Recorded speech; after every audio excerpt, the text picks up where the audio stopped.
Hi friends, అందరికీ ఎలా ఉన్నారండి? అందరూ బాగున్నారా? భోంచేశారా అండి అందరూ? మార్నింగ్ ఒక వీడియో అయితే పెట్టినా కదా, కన్ను బాగా రెడ్డిగా అయిపోయింది. స్పెట్స్ కొంచెం పెట్టుకోకపోవడం వల్ల, ఒక 2 days అట్లా పెట్టుకోకపోవడం వల్ల ఎట్లనే అయిపోయింది అనమాట. సో ఇప్పుడు కొంచెం అయితే పర్లేదండి. ఇంకా హెడ్ బాత్ చేసేసి కొంచెం ఐస్ పెట్టాను అనమాట కన్నుకి. కొంచెం ఇప్పుడు బాగానే ఉందండి. ఒకరైతే అడిగారనమాట ఎలా ఉందని కామెంట్లో. తగ్గిపోయిందండి కన్ను అంటే తగ్గిపోయింది, ఇప్పుడు బాగానే ఉందండి. ఎవరెవరో ఎక్కడెక్కడో ఉంటారండి. ఓన్లీ యూట్యూబ్లో వీడియోస్ ద్వారా ఫ్రెండ్స్ అవ్వడం, ఎలా ఉన్నారని యోగక్షేమాలు అట్లా కనుక్కోవడం ఎంత బాగుంటుంది కదండి. ఏమైనా అయ్యింది అంటే, ఏదైనా అయింది నాకు కొంచెం బాగాలేదు అన్న వీడియో ఏదైనా పెట్టినా అంటే ఎంబడే అడుగుతారండి. నాకైతే చాలా సంతోషం అనిపిస్తుంది అనమాట.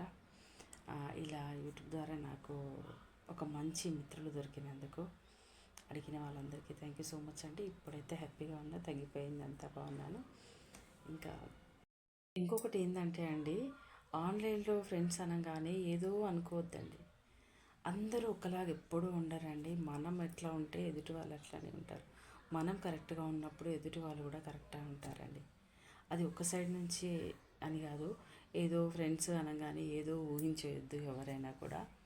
మనం ఎలాంటి వాళ్ళమో మన మనసు ఏంటి తెలుసుకొని మాట్లాడాలి. సో ఇది ఎందుకంటే చెప్తున్నా, ఫ్రెండ్స్ అన్నందుకు మళ్ళీ ఎవరేరో ఏదో అనుకోవద్దు. నాకున్న సబ్స్క్రైబర్స్ అయితే అందరూ మంచి వాళ్ళండి. ముఖ్యంగా మనం కరెక్ట్గా ఉంటే ఎదుటి వాళ్ళు కూడా కరెక్ట్గా ఉంటారనేది నా అభిప్రాయం అండి. మీరేమంటారు దానికోసం? Okay friends, bye. మరి నెక్స్ట్ వీడియోలో కలుస్తాను. నేనైతే హ్యాపీ అండి. కన్ను అయితే తగ్గిపోయింది, హ్యాపీగా ఉన్నాను.